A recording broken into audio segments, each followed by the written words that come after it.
बिस्मिल्लाहिर्रहमानिर्रहीम। सामीन किराम, अब हम जिस मौजू की तरफ जा रहे हैं वो है वज़ू का सुन्नत तरीका।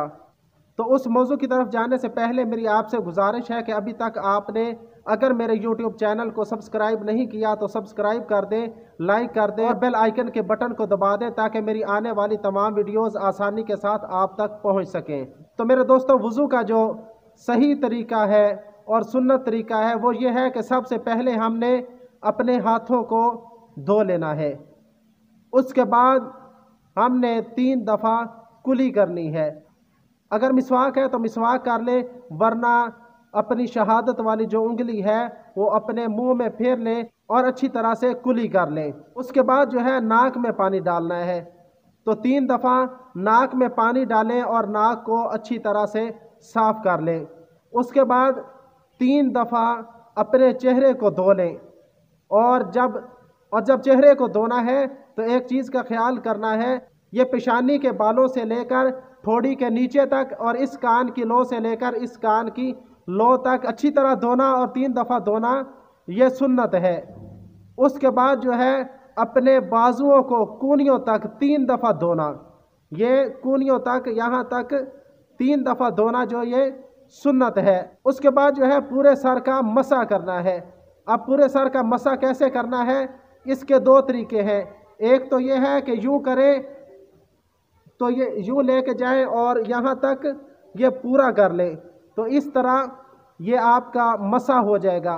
दूसरा तरीका ये है कि आप यूँ हाथों को लेके जाएं और फिर यूँ वापस लेके आ जाएं और फिर ये जो शहादत वाली उंगलियां बचेंगी इनको यूँ कानों में फेर लें और ये जो अंगूठे हैं इनको कानों के पीछे से फेर लें और ये जो हाथों की बैक साइड है इसको यूँ गर्दन पर फेर लें।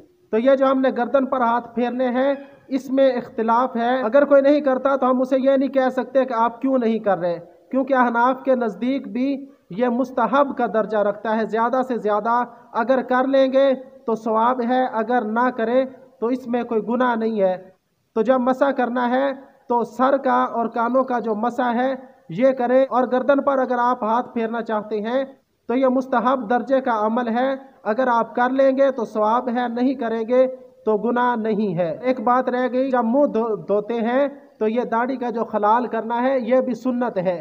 तो दाढ़ी का खलाल कर लें और फिर मसा करने के बाद जो अपने हाथों की उंगलियां हैं इनका भी खलाल कर लें और उसके बाद जो है अपने पैरों को धोएं।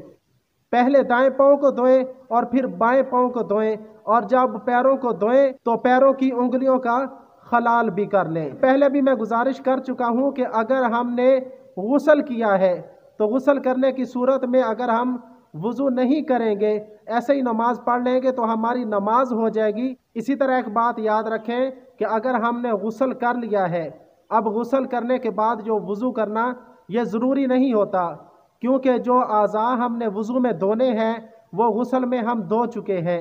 लेकिन अगर हम इसके बावजूद वज़ू करना चाहते हैं तो हमें वज़ू करने का और सही तरतीब के साथ वज़ू करने का सवाब ज़रूर मिलेगा। तो अल्लाह रब्बुल इज़्ज़त हमें इस पे अमल की तौफ़ीक़ अता फ़रमाए और दीन को समझने की तौफ़ीक़ अता फ़रमाए।